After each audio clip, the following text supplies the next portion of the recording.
사건의 이면을 읽고 뉴스의 맥을 짚는 방송 시사인 팟캐스트 시사인싸 시작하도록 하겠습니다. 오늘 2부 이슈와 뉴스의 핵심을 짚어보는 뉴스콕 시간인데요.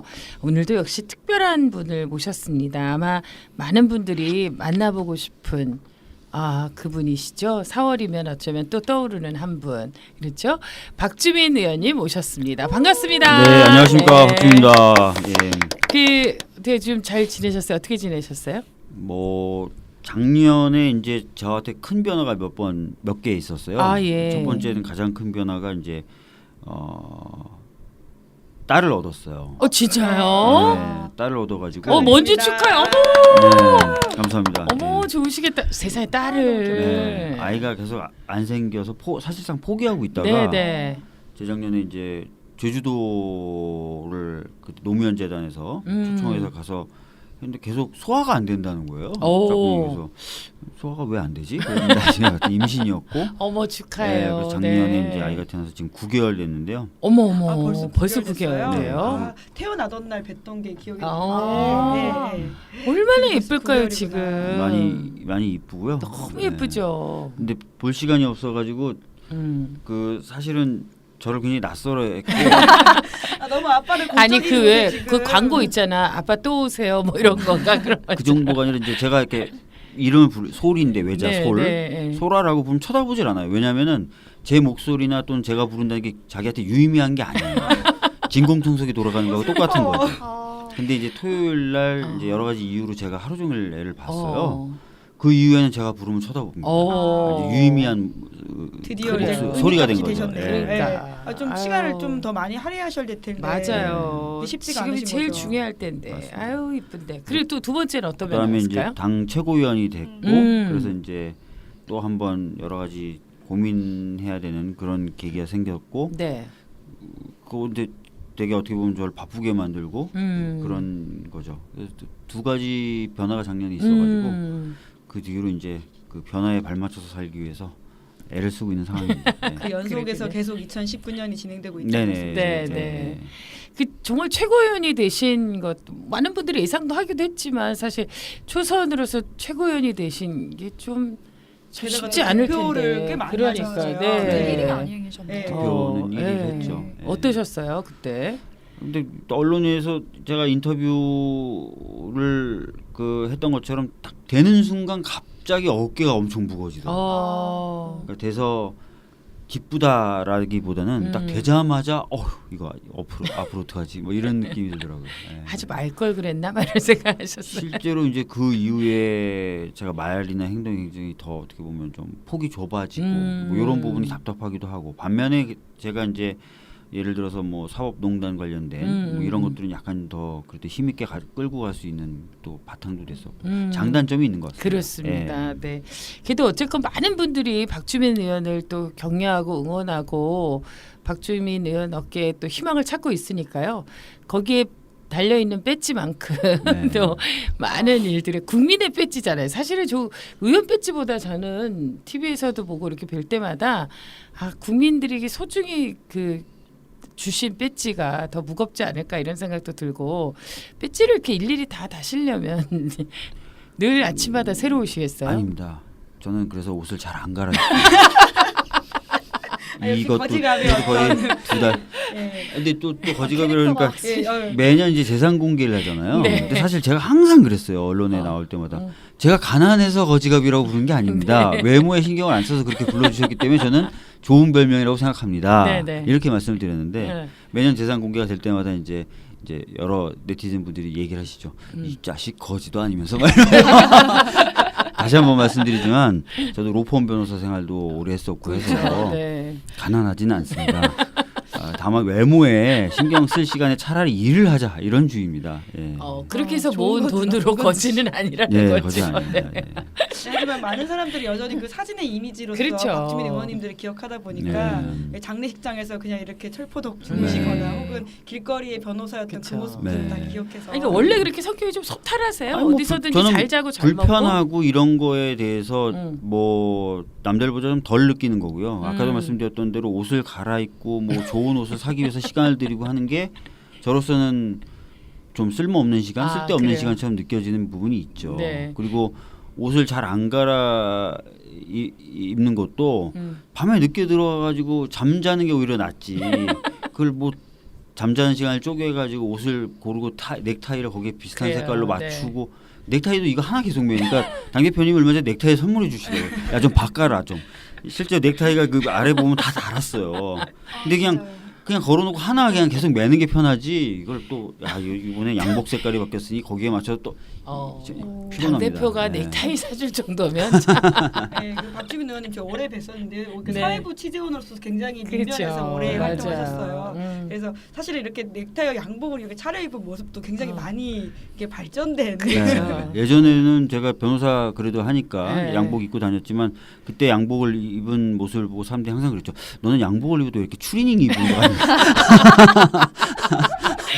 근데 정말 어려운 일인데. 내가 처음 이렇게 보지 소탈한 매력을 뽐내시는 아까 거죠. 근데 웬만하면 제 김현희 기자도 굉장히 소탈하거든요. 네. 지금 계속 그 얘기하는데 이렇게 아래 위를 개울 때 보면 아니, 제가 오늘 깜짝 놀란 게 제가 오늘 지역에 어린이집 개원식이 있어서 네. 갔는데 제가 구두를 사도 역시 똑같아요. 안 바꿔 신고 한 구두를 계속 신어요. 그러니까 오늘 보니까 구두 옆이 다 구멍이 뚫린 거야. 왜 그래 진짜. 근데 이게 비 오면 아니 물이 이게 새는 이게 제가 뭐 가난해서 그런 게 아니라 구두를 하나 사면요. 이걸 또 뭐 구두를 또 여러 개 사가지고 양복 색깔에 맞춰 입고 뭐 청바지 입을 땐 이거, 양복 입을 때 이게 아니거든. 저는 신경을 그냥 안 쓰시니까. 계속 이거인데 이러다 보니까 나 진짜 옛날에 네. 진짜 갑자기 한결같으세요. 오래 뵀는데 굉장히 애정 있는 표현이야. 그건 한결같다는 게. 오늘 이제 그 박주민 의원을 만나면서 이제 몇 가지 이제 궁금한 점이 있어서 우리가 네. 이제 이야기를 해야 할 텐데 요즘 뭐 그 김학의 그 성접대 그 별장에서의 성접대 사건 뭐 이런 네. 여러 가지 있으면서 이 공수처에 대한 그 국민들의 의견들이 굉장히 뜨거워지는 것 네네네. 같아요. 그래서 이 공수처 설치를 위한 기자회견도 뭐 하셨던 걸로 알고 있고 계속해서 그렇죠. 하고 계시죠. 네. 그 기자회견은 제가 한 게 아니라요. 자발적으로 저희 지역 당원들이 공수처 관련된 거리 서명전을 받기 시작했어요. 봤어요. 네. 네. 매주 금요일마다 하는. 네, 네. 그래서 저희가 항상 그 서명을 받으면서 이렇게 얘기하죠. 날이면 날마다 오는 서명이 아닙니다. 일주일에 한 번만 옵니다. 이렇게 하면서 지하철역에서 받으셨죠. 지하철역에서 그렇죠. 받는데요. 그렇게 받으시다가 또 그걸 페이스북이나 이런 것들 유튜브로 좀 중계를 하니까 다른 지역에서도 우리도 하고 싶다. 그래서 몇몇 그 서명을 받는 분들끼리 발대식도 갖고 그래서 서명을 전국적으로 받으신 거예요. 그다음에 그분들이 그러면 서명 받은 걸 국회에 전달할 테니 기자회견을 할 수 있게 해달라고 하셔서 하게 된 기자회견입니다. 예. 그 정말 지역의 당원들도 굉장히 의욕적으로 활동을 하시네요. 저희 지역 당원분들은 장난 아니세요. 이제 그거 이제 공수처 약간 이제 쉬는 텀을 갖고 대신에 이제 세월호 또 서명을 받고 그렇죠, 있어요. 그렇죠. 예, 지금은 예, 은평갑 네, 자랑을 한번 은평갑. 해주셔야죠. 은평갑 그러니까 그분들 너무 대단하신 분들이에요. 예. 그러니까 우리 박찬 의원님을 또 칭찬은 굉장히 짧게 그러나 명쾌하게 대단한 분들이에요. 그러니까 저도 아이디어를 많이 쏟아내는데 또 당원분들도 스스로 아이디어를 쏟아내셔가지고 굉장히 많은 사업들이 지역위원회에서 진행이 돼요. 그렇죠. 뭐 사실 이게 지역 정치가 활성화돼야지 중앙 정치도 이게 정화가 네. 되고 이러는 거기 때문에 그 참 보람 있고 의미 있는 일이 아닌가 싶은데 이 방송을 이제 듣는 분들에게도 왜 이 공수처가 필요한지 이제 기본부터 하나하나 좀 짚어갔으면 네, 좋겠어요. 네. 우리가 늘 얘기하지만 또 박주민 의원의 입을 통해서 이야기를 들으면 훨씬 더 많은 분들이 좀 함께 공감하실 것 같아요. 공수처라는 게 이제 여기 김지 기자님도 잘 아시겠지만 얘기가 나온 지가 굉장히 오래됐습니다. 15대 국회 때부터 얘기가 나온 거예요. 네. 근데 처음 얘기 나왔을 때는 다른 목적보다도 진짜 고위공직자의 비리나 범죄를 제대로 수사해서 부패나 부정이 없는 사회를 만들자. 네. 이게 목적이었습니다. 그래서 처음에 이제 나타났던 모델을 보면은 기소권이 없었어요 그때는 수사권만 있었습니다. 부패 방지가 제일 먼저. 부패 방지가 제일 먼저 목적이고 원천적인 목적이었죠. 네. 그러다가 이제 90년대 후반 이렇게 지나가면서 검찰의 여러 가지 문제점들이 부각되기 시작했어요. 그러니까 검찰이 정권에 줄대는 것도 문제였지만 절대 권력이잖아요. 독자 네. 권력화되면서 나타났던 여러 가지 문제들도 또 부각이 됐습니다. 그러면서 검찰 개혁의 필요성이 더해지게 됩니다. 네. 그래서 두 번째 의미가 생긴 게 검찰에 대한 견제 기구, 검찰을 수사할 수도 있는 기구 이런 것들이 필요했던 거죠. 그러면서 수사권뿐만 아니라 기소권도 갖춰야 되겠다. 왜냐하면 검찰을 견제하고 검찰을 수사하고 기소할 수도 있어야 되니까 하면서 이제 형태가 바뀌고 내용이 바뀌어서 지금까지 이제 쭉 오게 된 겁니다. 네. 그래서 다시 말씀드리면 정리하면 두 가지 이유인 거죠. 공수처가 필요한 이유. 첫 번째는 고위공직자들의 범죄나 비리를 제대로 수사할 수 있는 독립된 수사기구가 필요하다. 네. 두 번째는 검찰이 갖고 있는 무소불위의 권력을 견제할 수 있는 기구가 필요하다. 이 두 가지 이유에서 공수처가 필요하다 이렇게 말씀드릴 수 있습니다. 그러니까 그 후자에 대한 그 사람들의 어떤 갈증이라고 하나요? 그러니까 또 문제의식이 점점 더 높아지고 있다고 느끼는 게 그렇죠. 김학의 네. 사건이나 이런 것들을 보면 네. 사실은 검찰이 모든 권한을 다 가지고 있기 때문에 생기는 문제잖아요. 그렇죠. 그러니까 뭔가 충분히 수사되고 단죄가 돼야 될 만한 사건이 벌어져도 검찰이 연루됐다 그러면은 그렇죠. 이상하게 수사가 제대로 안 되는. 그래서 최근에 이제 검찰 과거사 조사단, 그다음에 법무부 과거사 조사위원회, 진상조사위원회에서 몇몇 분들이 언론 인터뷰하는 걸 들어보면 네. 검찰 수사라는 게 사실 원칙적으로는 뭔가 범죄가 되거나 뭔가 이런 것들에 대해서 밝혀내는 기능을 해야 되는데 자기네들이 보니까 이거는 지금까지 보면은 몇몇 케이스에서는 사실을 덮는 데 사용돼 왔구나라는 그렇죠. 얘기를 하더라는 얘기예요. 그러니까 그런 사례들이 이제 많다 보니까 검찰에게 검찰 관련된 수사를 그냥 맡기기는 어렵다. 이런 의미가 점점 강해지는 거죠. 근데 이게 너무나 당연한 일이고 또 그 전에도 이게 계속 문제 제기가 있었고 네. 설치하자라는 의견이 있었음에도 불구하고 지금까지 올 수밖에 없었던 이런 어려운 상황은 왜 그런 걸까요? 가장 대표적인 이유 두 가지만 꼽자면요. 첫 번째는 아무래도 검찰이라고 불리는 집단의 반발이죠. 어떻게 된 게 검찰이 수사권과 기소권을 갖고 있으면 되지 왜 또 하냐 이런 얘기들 그런 게 좀 많았었고 또 하나는 이제 아무래도 수사 대상이 될 수 있는 고위공직자나 또는 정치인들의 암묵적인 이거 들어오면 칼날의 총량이 늘어난다. 감시한 사람들 그렇죠. 손하다. 이렇게 또 얘기되면서 안 돼왔죠. 예. 그렇군요. 근데 사실 이제 점점 여론도 되게 좋아지고 네. 진짜 여러 차례 올라갔잖아요. 근데 이제는 그리고 사실 저기 의원님께서도 민변이나 참여연대 계실 때부터 줄곧 했던 이야기가 여론 지역이 더 좋아진다는 걸 느끼실 텐데 지금은 왜 이렇게 또 안 되는 건가요? 그러니까 사실 안에 방침이 들어가서 적긴데 보시기에는 아시다시피 이제 국회 구조가 뭐 151표면 법안을 통과시킬 수 있는 구조가 아닙니다. 국회 선진화법 하기 때문에 사실상 180표 이상이 돼야만 법안을 본회의에 올릴 수 있고 통과시킬 수 있는 구조가 돼 있어요. 그러다 보니까 한 정당만 적극적으로 반대해도 논의가 안 되고 상정이 안 되고 통과가 안 되는 거죠. 네. 예. 그래서 이번에도 말씀하신 대로 전에 없이 국민적인 열망이나 요구가 높아졌지만 또 한 정당이 길을 쓰고 지금 막고 있거든요. 자유한국당. 제가 얘기한 건 아닙니다. 제가 얘기했죠. 취재 차원에서 근데 너무나 쉽게 확인이 되더라고요. 그렇죠. 자유한국당이 그렇게 막다 보니까 역시 논의가 안 되고 상정이 안 되고 그렇게 되는 거죠. 그러니까 답답하네요. 발목 잡기란 이런 것이다를 보여드리는 거죠. 근데 이제 지금 우리가 이제 조금 더 구체적인 이야기를 들어보면 이 김학의 그 별장 성접대 사건을 놓고 조금 봐야 될 것 같은데 법사위에서도 이제 소속이시니까 이런 문제를 좀 다루셨을 거 아니에요, 그렇죠? 근데 어떠셨어요? 이 문제를 다루면서 어떤 게 가장 큰 문제라고 생각하세요? 법사위에서 이 문제를 막 진짜 본격적으로 다루기는 참 어렵습니다. 왜냐하면 반대편에는 또 자유한국당 의원님들이 쫙 앉아 계세요. 그렇죠. 앞서서 또 권성동 의원이 대표적인 검찰 출신인데 위원장까지 했었잖아요. 지금도 위원장은 또 자유한국당 의원이시죠. 그러니까 이제 이 문제를 저희들이 본격적으로 뭔가 다루기보다는 더불어민주당과 또 뭐 몇몇 정당의 의원들이 이제 문제 제기를 하는 그런 수준이죠. 근데 하여튼 뭐 얘기는 계속 하고 있습니다. 얘기는 계속 하고 있는데. 김학의 사건은 이제 몇 가지 덩이로 나눠볼 수 있겠지만 뭐 크게 좀 나눠보면은 과거에 여러 가지 어떤 그 성폭력 사건, 뇌물 사건 이런 게 하나 있는 거고 그렇죠. 그다음에 거기에 관련되어 있는 김학의라는 사람의 검증 과정, 인사 검증 과정 그다음에 또 하나가 그 이후의 수사 과정에 뭔가 외압이 작용했을 것이다라는 덩이가 한 덩이가 또 있는 거예요. 크게 보면 이렇게 두 덩이로 나눠볼 수가 있는 거죠. 아니면 잘게 쪼개면 세 덩이가 되겠죠. 윤중천이라고 하는 사람의 성폭행 또는 성을 이용한 일종의 전방위적 로비. 전방위적 로비가 하나 있는 거고, 그 다음에 그거에 관련돼 있던 김학이라는 사람이 차관으로 임명될 당시에 그 검증 과정을 둘러싼 하나의 그게 있는 거고, 그 이후에 본격적으로 수사가 됐을 때 외압이라는 한 덩이가 있는 거고, 이렇게 세 덩이로 보시면 또 될 것 같습니다. 그렇군요. 근데 이제 그게 이렇게 국민적으로 굉장히 중대한 사안이고 관심이 많음에도 불구하고 사실 법사위에서는 그렇게 깊이 있게 다루지 못한다는 게 좀 안타까운데요. 이 박주민 의원이 이제 의정 활동을 하시면서 이제 딱 국회 들어가실 때 입성하실 때만 해도 내가 그렸던 국회의원상 나의 의정 활동은 이렇게 하리라 하는 것과 또 본격적으로 의정 활동을 하시면서 이렇게 여러 가지 느낌이 좀 많이 드실 것 같아요. 좀 어떠세요? 사실 뭐 그 저는 아시다시피 국회의원이 되기 전에 민변 변호사였죠. 네.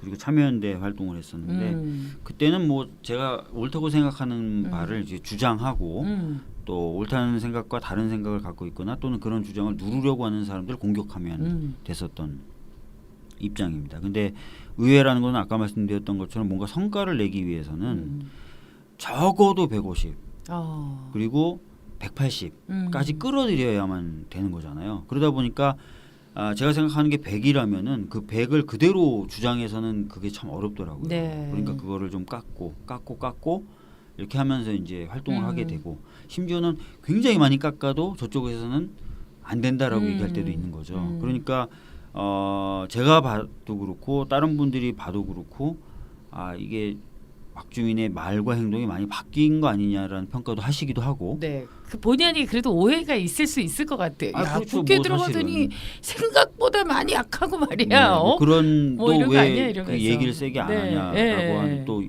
이런 부분인데. 특히 박주민 의원은 그런 기대가 네, 너무 네, 많은 네. 의원이니까 또 그럴 것 같아요. 근데 아까 말씀드렸던 대로 제가 옳다고 생각하는 것만 말을 한다고 해서 꼭 되는 건 아니지 그러네요. 않습니까? 그리고 그러다 보니까 이제 그런 부분이 좀 생각과 다르다라는 느낌.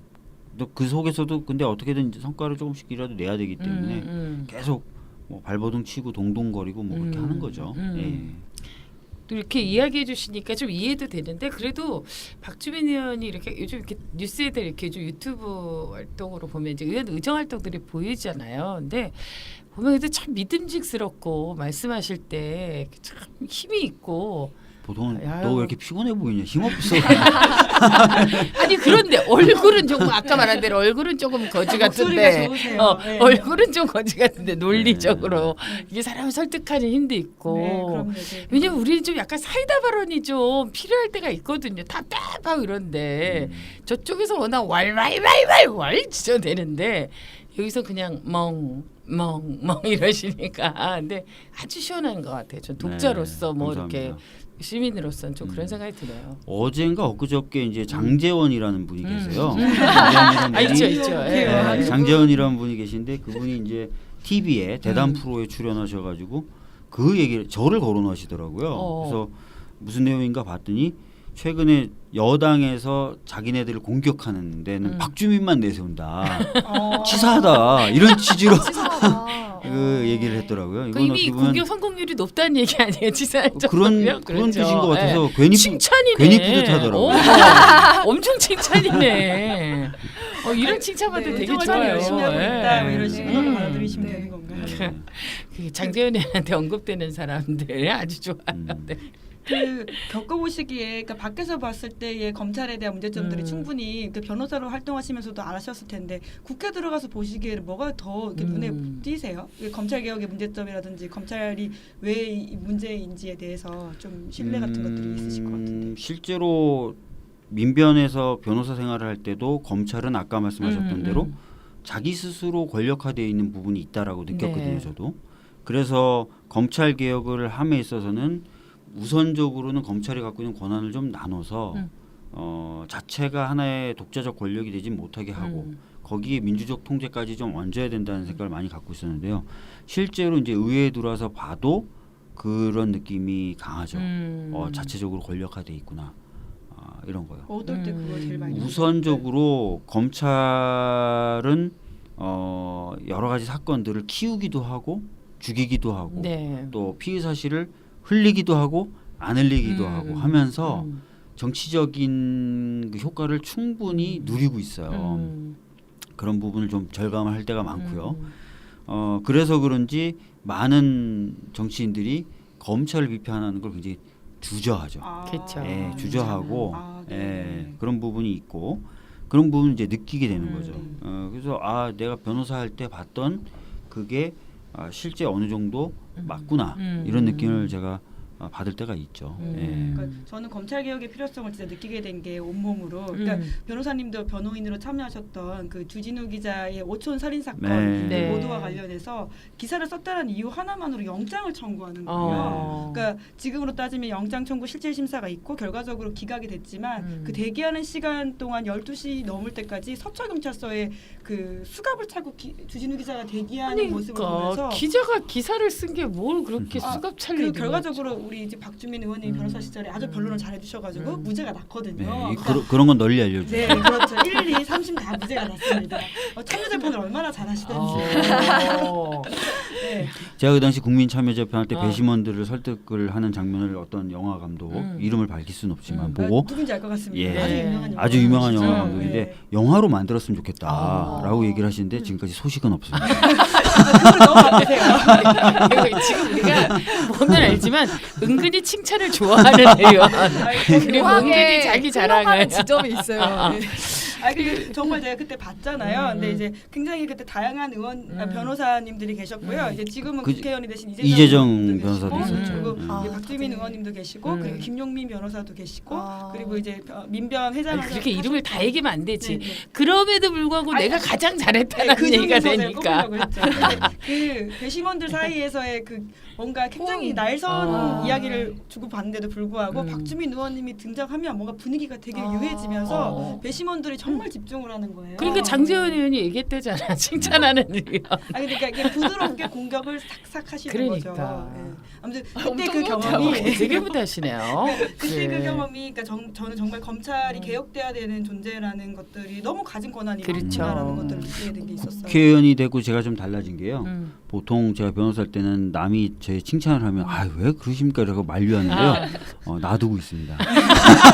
아직은 정다르신 거죠. 예, 근데 자기 해야 되는데 그럼 자기 면역이 필요한 거예요. 계세요. 아니 그렇게 칭찬 받을 일보단 욕 먹는 일이 사실 많잖아요. 진짜 욕 먹는 일 많아요. 그러니까 일단 이곳은 진영 논리가 확실한 곳이고요. 최고위원이 된 이상 그 진영의 그렇죠. 전선에 항상 서 있게 돼요. 그러니까 월수금 오전에 최고위원을 하는 이유가 메시지를 내기 위해서거든요. 그렇죠. 근데 메시지를 낼 때 당연히 상대방에 대한 공격성 메시지가 들어갈 수밖에 없습니다.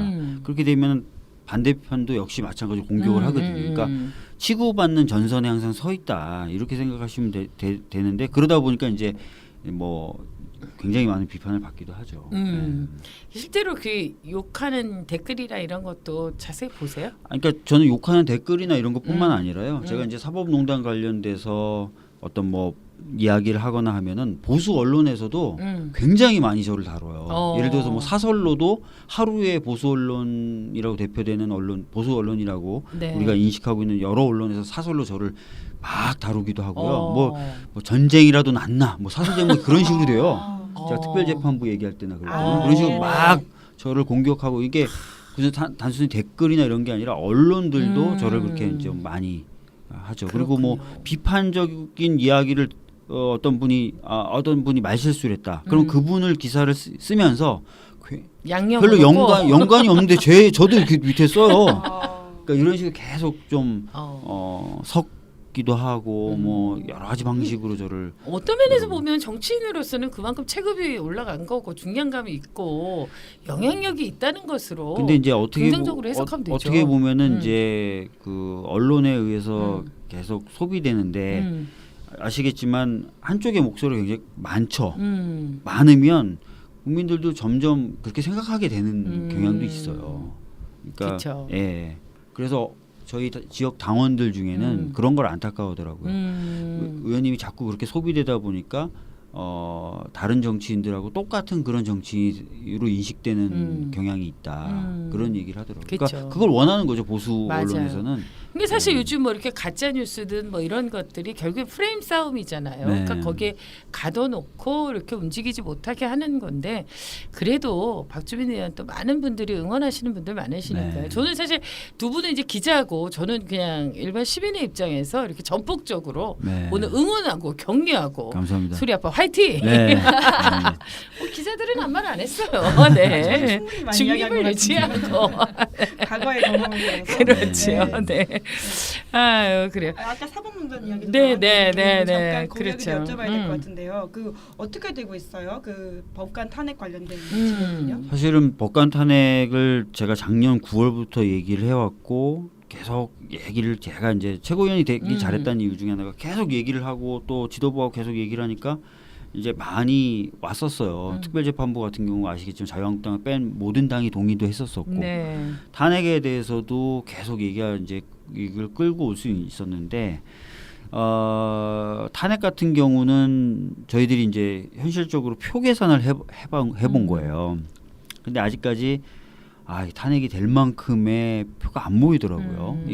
저희 당은 뭐 어느 정도 되겠지만 다른 당을 저희가 다 태핑이라 그러죠. 일일이 네, 네. 확인해 보면 이게 참 만만치 않더라고요. 그래서 사실 약간 지지분해지고 그 상황에서 국회 이슈가 선거법과 공수처 이쪽으로 또 패스트트랙이 또 넘어가고 또 이게 또 약간 이거 자체도 지지부진해지고 막 이렇게 복잡해지면서 동력이 사실 많이 빠진 건 사실인데요.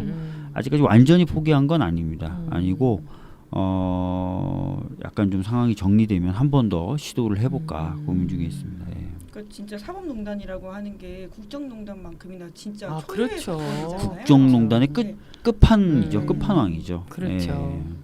사실 거기서 모든 게 다 결정되는 거 아니에요? 네. 아무리 근데 참 이 문제가 국민들이 느끼는 것만큼 왜 의회는 이렇게 그런 걸 느끼지 못하는지 머릿속에는 어떤 구조를 갖고 있기 때문에 그러니까 그런 뭐 건지 제가 궁금해요, 봤을 진짜. 때는 그 사법부나 이쪽에 빚지고 있는 정치인들이 있는 건 확실하고요. 그렇죠. 근데 그걸 넘어서서 인지 포획이라 그러잖아요. 그러니까 뭐냐면 자기도 모르게 그렇게 생각하는 게 있어요.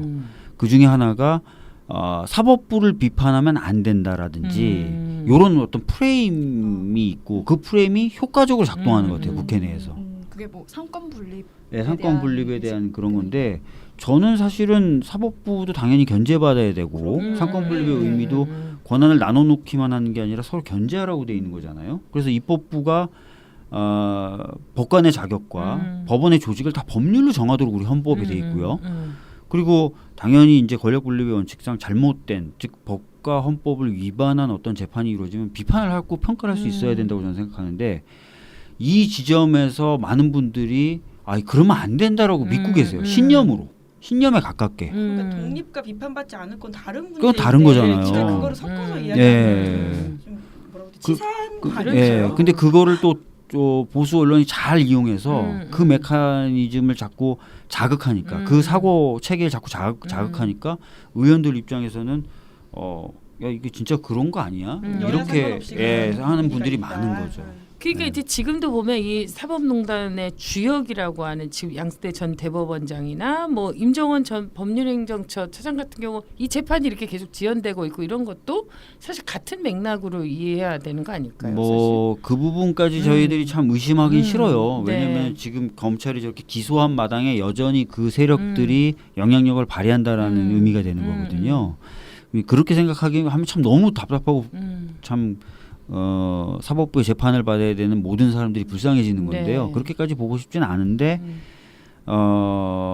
돌아가는 양상 참 답답하게 돌아가는 거죠. 그러니까 임종원 전 차장 같은 경우에는 자신이 꺼내서 갖다 준 USB도 이제 와서는 그게 증거가 안 된다고 얘기하면서 증인을 한 200명 신청했어요.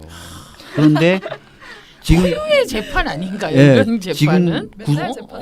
맨날 재판에도. 구속 기간이 2달도 안 남았는데 200명 중에 한 몇 명도 지금 증인 신문을 못해서 물리적으로 지금 구속 기간 내에 재판을 마무리하기가 어려워진 상황이에요.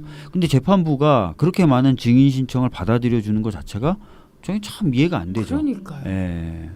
좀 부끄러움을 알았으면 좋겠어요. 그러니까 네. 적어도 이 사건이 얼마나 부끄러운지에 대해서 안다면 그렇게 행동할 수 없을 텐데. 그렇게 안 했지 처음부터 그런 걸 아는 어. 사람이면 진짜. 그러니까 하다못해 무슨 뭐 기자들이 뭐 하나 뭐 정보 이렇게 해가지고는 잘못 기사 쓴 것만 하더라도 그렇게 엄하게 처벌하면서 그러니까요. 자기들이 아예 대놓고 영장 맨날 내용을 몇십억 적어놓고서는 손배소 걸고 막 이러는데 명예훼손으로 네. 이것들이 아유, 진짜.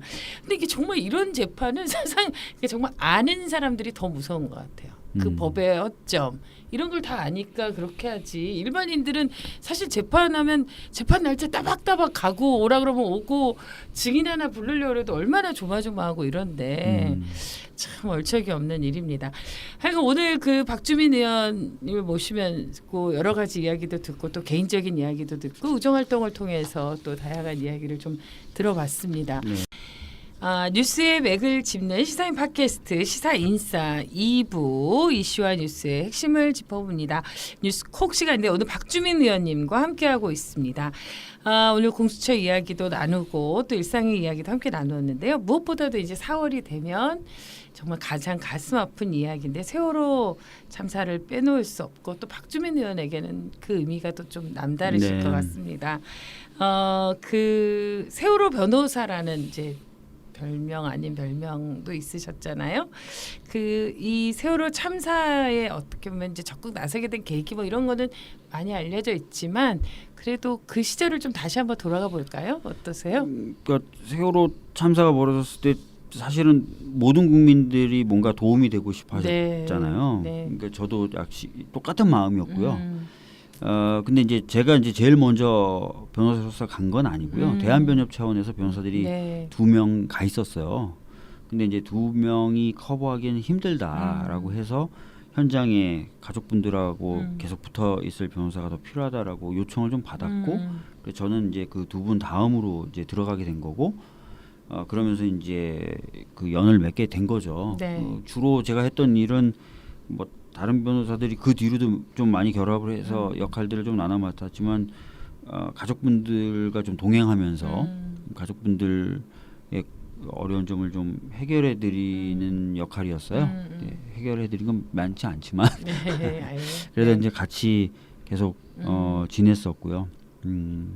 그렇게 한 2년 보냈죠. 그렇죠. 예.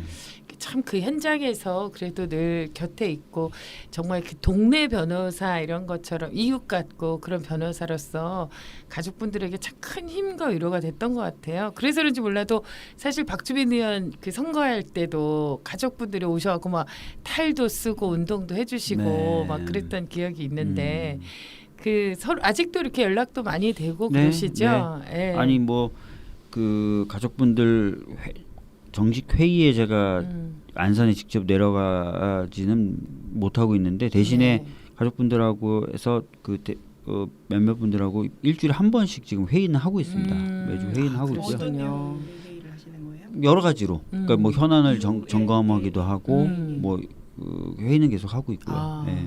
그래요. 이렇게 박주민 변호사가 아직도 이렇게 이제 꾸준히 함께할 수 있다는 것도 그분들에게 큰 힘인데 이렇게 돌아보면 그때 딱 떠오르는 어떤 사람, 지금도 잊을 수 없는 사람, 그리고 내 마음에 묻어두는 어떤 사람이 있을 것 같아요. 어떤 분이 제일 많이 떠오르세요? 뭐 사실은 그 제가 만나 뵙고 또 같이 있었던 가족분들이 굉장히 많으시거든요. 많으셔서 뭐 어느 한 분을 그렇죠. 찝기는 좀 어려운데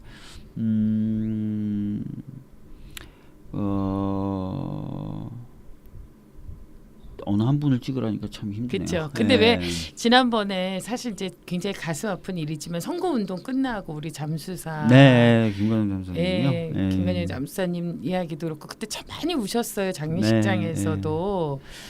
저도 같이 현장에 있었는데 참 그분도 오래 기억이 되실 것 같아요. 뭐 지금도 제가 자주는 아니지만 그 아이들하고 식사도 하고 그렇게 하고 있는데 그 역시 김관영 잠수사도 기억이 많이 나죠. 많이 나고 마음이 많이 아프고 관련돼서 김관영법이라고 아시겠지만 그 민간인 잠수사분들의 피해 지원을 하는 그리고 치료 관련된 내용을 담고 있는 법을 제가 또 발의를 했는데 그게 소관 상임위에서는 통과가 됐는데 법사위에서 지금 막히고 있어요. 왜 그래요? 예? 왜 그래요? 그냥 싫대요.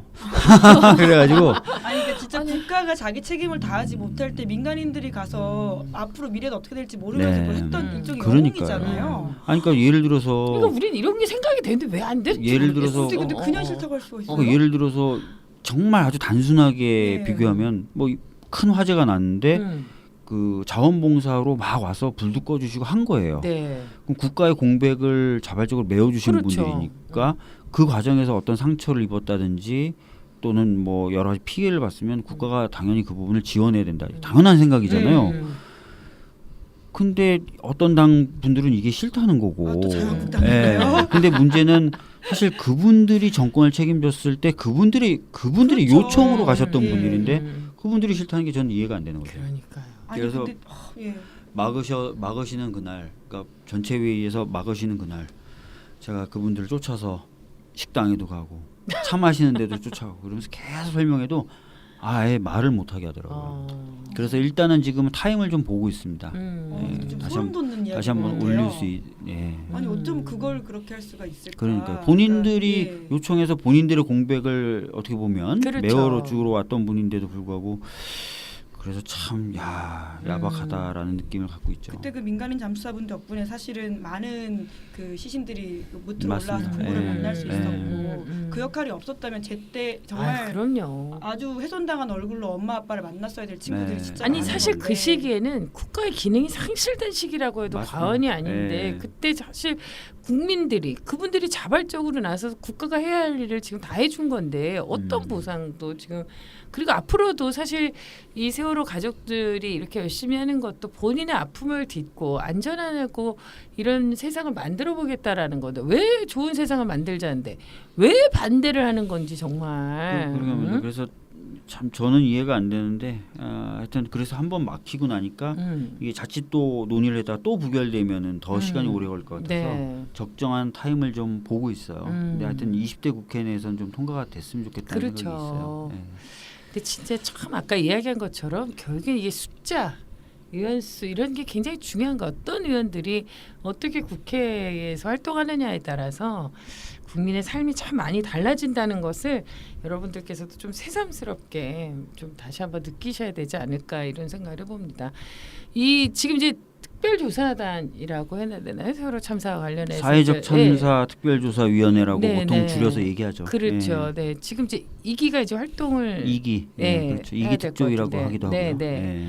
근데 지금 이제 기대가 많은데 어떨까요? 이 활동이 좀. 뭐 저도 기대가 굉장히 많고요. 그러니까 많은 분들이 이제 아시고 계실 테지만 정부가 이제 바뀌고 나서 가족분들하고 얘기를 했죠. 하면서 진상조사를 어떤 방식으로 할 것인가. 어떤 행정부 내에 어떤 태스크포스 같은 걸 만들어서 네. 하는 방법도 있고 아니면 그 전에 그러니까 전에 이미 이제 이 2기 특조위법은 패스트트랙으로 지정이 돼 있었거든요. 네네. 그럼 패스트트랙의 기간이 경과돼서 통과돼서 탄생하는 특별조사위원회 형태로 할 것이냐 논의를 좀 했는데 그때 이제 가족분들이 특조위로 좀 가자라고 얘기를 하셨어요. 그 이유는 이제 독립되고 중립적인 기구고 안정적으로 기간을 좀 확보해서 조사할 수 있다는 이유였습니다. 그래서 저도 같은 이유로 이제 특조위에 기대를 많이 가지고 있는데 의외로 이제 준비하는데 시간이 많이 걸린 거죠. 준비하는데 시간이 많이 걸렸다가 이번에 이제 28일 날 3월 28일 날 이제 DVR 관련된 의혹을 발표하면서 이제 첫 공개적인 어떤 입장이 나온 거죠. 예. 앞으로도 좀 더 많은 사실들에 대해서 좀 조사하고 내용도 좀 발표하고 그랬으면 좋겠다는 생각이 듭니다.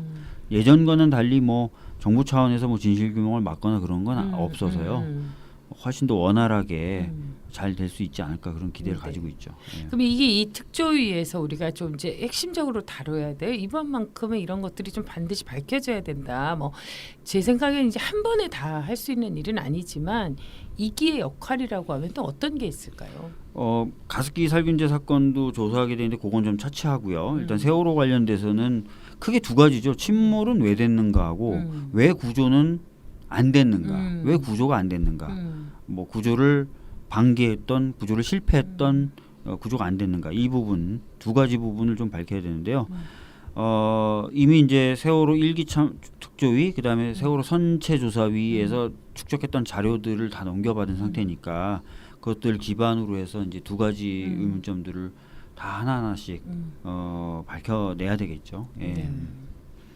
저는 세월호 관련해서 늘 궁금했던 게 박주민 의원님한테 박주민 의원님은 괜찮으신가라는 좀 생각을 늘 했어요. 트라우마 같은 네. 거요. 왜냐면 그 당시에 그러니까 그 가족 사실은 지금에 와서야 유가족분들의 웃는 모습도 우리가 가끔 보고 네. 위로를 받기도 하지만 2014년 5월, 6월, 7월 이때는 정말 어디를 가지도 못하고 늘 감시당하고 그래서 항상 경찰한테 막히고 울고 그래서 속상해하고 그 옆에 계셨던 분이 박주민 의원이고 저는 기억을 하거든요. 그러니까 네. 정말 청와대 가고 싶다라고 하는데도 그 걸어가는 길도 막아서 거기서 그 비가 한참 오는데 앞에서 같이 울고 계셨던 박주민 의원이 제가 아직도 기억이 나요. 근데 사실은 번번이 유가족들의 모습이라고 하는 게 늘 좌절의 좌절 어떤 그 속상함의 연속이었는데 사실은 같이 거기서 계시면서 박주민 의원님은 괜찮았을까라는 좀 걱정 아닌 걱정이 됐었거든요. 그러니까 저뿐만 아니라 아까 말씀드렸던 대로 그 같이 일했던 변호사들이 있거든요. 네. 그리고 특히 가족분들하고 아주 그냥 탁 밀착되게 현장에서 있었던 변호사들이 저 말고도 2명이 더 있는데 다른 변호사들은 대부분 이제 트라우마 관련돼서 또는 어떤 정신적인 어떤 그런 스트레스 때문에 상담도 받고 심리치료도 받았는데 저는 안 받았어요. 그게 왜 그런가? 제가 진짜 괜찮아서 안 받은 건지 아니면 뭐 그 이렇게 저렇게 하다 보니까 정신 없어서 뭐 그런 걸 놓쳤는지 모르겠는데 일단 저는 안 받았고 특별히 뭐 지금도 막 그렇게 뭔가 치료를 받아야 되겠다는 생각을 스스로는 못 하고 있어요. 근데 이제 항상 이제 가슴이 무겁죠. 무겁고 그 어떤 뭔가를 계속 그 해야 된다는 차원에서는 계속 지금도 여전히 가슴이 무거운 부분이 있고요. 제가 사실은 제일 힘들었던 때는요. 오히려 국회의원이 된 뒤였어요. 네. 그러니까 국회의원이 되고 나서 제1기 특조위가 이제 강제로 종료당한 때였고 강제 종료를 막기 위해서 1기 특조위 관련된 법을 개정안을 제1호 법안으로 냈습니다. 네. 그 당시에 160명이 넘는 의원들의 서명을 받았으니까 이건 사실상 통과돼야 맞는 건데 그렇죠. 아예 논의조차 안 되는 거예요. 그 무렵에 근데 또 가족분들은 1기 특조위 강제 종료를 막기 위해서 단식을 하셨고 네. 광화문에서요. 한 2일간 단식을 그랬죠. 하셨거든요. 근데 저도 그 옆에서 단식도 하고 뭐 이렇게 했었는데 그 상황이 저한테는 진짜 힘들었어요. 이제 솔직히 말씀드리면 국회의원이 됐는데도 너무 무력한 모습을 그 아무것도 할 수 없는 160명이 분명히 서명했으니까 통과가 돼야 되는데 논의조차 안 된 이 현실에 굉장히 절망했던 상황이었는데 그때가 제일 어떻게 보면 정신적으로 거의 붕괴될 정도였죠. 사실은 너무 국회의원이 된 게 후회스럽고 너무 괴로웠고 하루하루가 정말 지옥 같았어요. 그래서 진짜 막 어떤 느낌이었냐면 집으로 돌아가는 길에 그냥 이게 참 그냥 차에서 뛰어내릴까 뭐 이런 생각도 들고요. 진짜. 예, 진짜 그랬었거든요 그때는. 근데 또 그럴 수는 없었고 그래서 하여튼 2기 특조위법을 차라리 만들자. 2기 특조위법 만들 때 패스트트랙으로 가자.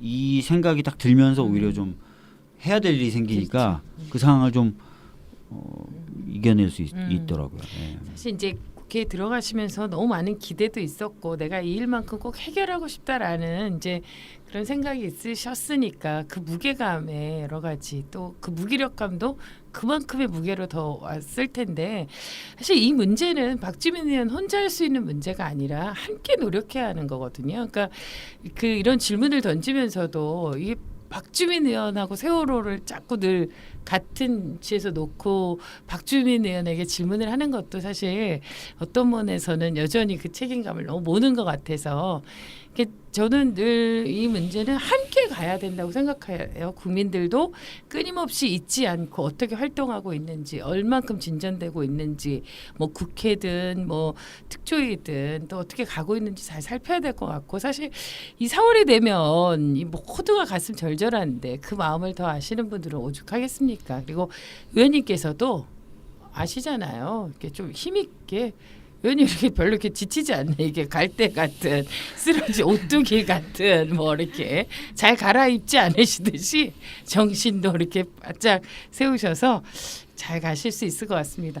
앞으로 우리가 이렇게 기대할 수 있는 것은 그래도 지치지 않고 한 걸음 한 걸음 자꾸 나아가신다는 게, 그리고 이제 의회 생리도 좀 잘 아시잖아요. 아까 되는데 왜 안 되지 이랬는데 우리 딱 아까는 얘기하시더만 표계산법을 딱 하고 있잖아. 노하우를 좀 익히셨나요? 동료 의원들한테. 최고위원이잖아. 최고위원. 그렇지. 아니 그래서 사실은 뭐 일을 어떻게 하는지에 대해서 좀 알게 됐죠. 그렇죠. 예. 네. 그래서 뭐 아까도 말씀드렸던 것처럼 그 특별재판법 같은 경우 야사당의 동의까지도 그렇죠. 된 거고 네. 탄핵도 제가 이제 최고위원 되니까 좋은 거는 딴 당 대표나 딴 당 원내대표를 만날 수 있어요. 만나서 얘기를 하고 할 수도 있고 당에서도 어떤 전략을 세울 때 제가 이렇게 이거는 좀 꼭 가지고 가야 된다. 뭐 이런 얘기도 뭐 100% 반영은 안 되다 하더라도 계속 얘기는 할 수 있는 거고요. 네. 예.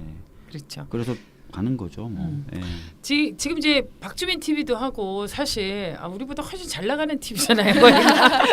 지금 우리가 잘 되는 TV 묻어가는 거예요 지금. 아니 근데 지금 홍보를 좀 해주십시오. 좀 홍보 좀 제가 해주시고 그러세요. 말씀드렸던 것처럼 제 박주민 TV라는 게 구독자 수가 한 2만 6천 명 돼요. 그럼 많은 거잖아요. 네. 나름 정치인들 네. 사이에서도 많은 건데 조회수는 안 나와요. 아까도 아. 말씀드렸지만 이 구독자 수가 늘어난 배경이 저희들의 독자적인 노력과 또 거기에 따른 성과가 아니라 네. 김어준 다스베이다에 나갔더니 다스베이다에서 구독 좀 해주세요 그랬더니 막 올라가더라고요. 예. 내일 가서 얘기해. 한번 해달라고. 그 뉴스 공장에 자주 나가시지 않나요? 네, 뉴스공장 가서 내일 얘기해. 네, 그럼 가서 나가서- 얘기해. 알겠어요. 좀 얘기하시면 또 내가 올라가요. 우리 깡통이래 들고 가서 빌자. 뭐. 어쨌건 또 이제 박주민 TV도 잘 되고 우리 같이 이렇게 네. 연동해서 네. 저희가 보내드릴 테니까 좀 네. 걸어주세요. 이거 네. 먼저. 그리고 특히 그 돈 달라는 남자가 후원금 모금하시는 영상은 네. 완전 해가지고 거의 완판됐잖아요. 아. 뭐 다른 의원실에 이렇게 그 콜라보 요청을 용주로 가시기도 하고 하시던데. 어떤 그런 건 어디서 이렇게 아이디어를 얻으시는 거예요? 돈 달라는 남자는 사실은 그 후원금 모집하는 방법을 네. 고민하다가 나온 거죠 당연히. 근데 처음에 돈 달라는 남자 한 건 아니고요. 아주 잔잔하게 계좌번호와 몇 가지 응원을 보내주셨던 분들이 글을 해가지고 띄워봤어요. 네. 전혀 안 되더라고요. 그럼 어떻게 해야 되냐. 그래서 차라리 그럼 솔직하게 돈을 어디에 쓰고 얼마만큼 필요하다는 걸 솔직하게 얘기하자. 그래서 돈 달라는 남자를 했어요. 근데 그 솔직한 시도가 처음이었대요.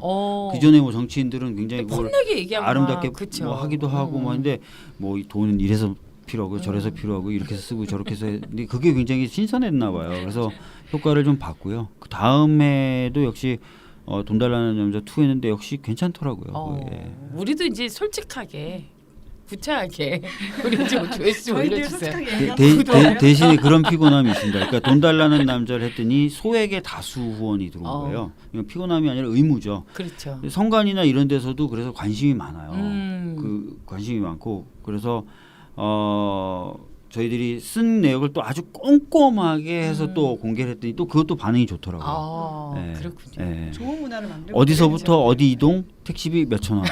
그런 뭐 것까지도 그런 거 저희는 다 예. 적거든요. 뭐 그다음에 뭐뭐 스카치 테이프 2개 뭐 다이소에서 하나 뭐 몇천 원 샀다. 이게 예. 이런 식으로 다 저희들이 적어내니까 우리도 밝혀 오늘 헛개차 하나 사드렸어. 뭐 이런 거.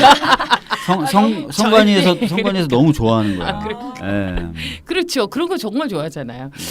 이제 또 바쁘셔서 가셔야 되는데 앞으로 이제 어떤 의원으로 어떤 의정 활동을 하고 싶으신지 또 이제 이걸 듣고 보시는 분들에게 인사 말씀을 좀 전해주시면 고맙겠습니다. 뭐 제가 항상 말씀드리는 것처럼 저는 민주주의를 조금 더 실질적으로 발전시키는데 도움이 됐던 정치인으로 기억되면 좋겠다라는 말씀드리는데 뭐 그 역시 그런 방향으로 노력을 좀 많이 하려고 하고요. 또 제가 또 관여하고 있는 현안들이 좀 잘 풀리게 노력하는 정치인 그렇게 됐으면 좋겠다는 생각이 있습니다. 네, 이 많은 분들을 위해서 진짜 그 시민들을 위해서 국민들을 위해서 애써주시고 계신데요. 그 법안 자체가 우리 모두를 위한 거니까 술술 풀렸으면 좋겠습니다. 그래서 우리가 그 박주민 의원에게 뭔가 이렇게 좋은 기운을 좀 몰아드리면 좋을 것 같아요. 우리 소리 아빠 앞으로 잘하시라고. 뭐 김현희 기자 뭐 할 얘기 있어요? 아 근데 제가 드릴 좋은 기운이 있나 순간 그런 생각이 들어가지고. 저보다 더 피곤해 보이세요. 그러니까 저쪽 라인이 좀 라인 저쪽 라인이 좀 비난 라인이야 보니까. 그럼 우리가 주도록 합시다. 네. 소리 아빠. 그래서 현안도 술술. 그리고 의원 활동도 술술 풀리시고 건강도 해서 소리 아빠 술술 술술 아이고 술만 먹게 되나 어쨌건 자 소리 아빠 그리고 박주민 의원님 국민의 기대와 사랑을 한 몸에 그리고 모두가 함께 응원합니다. 현안이 술술 풀리시길 바라면서 모두의 기운을 모아서 술술 고맙습니다. 감사합니다.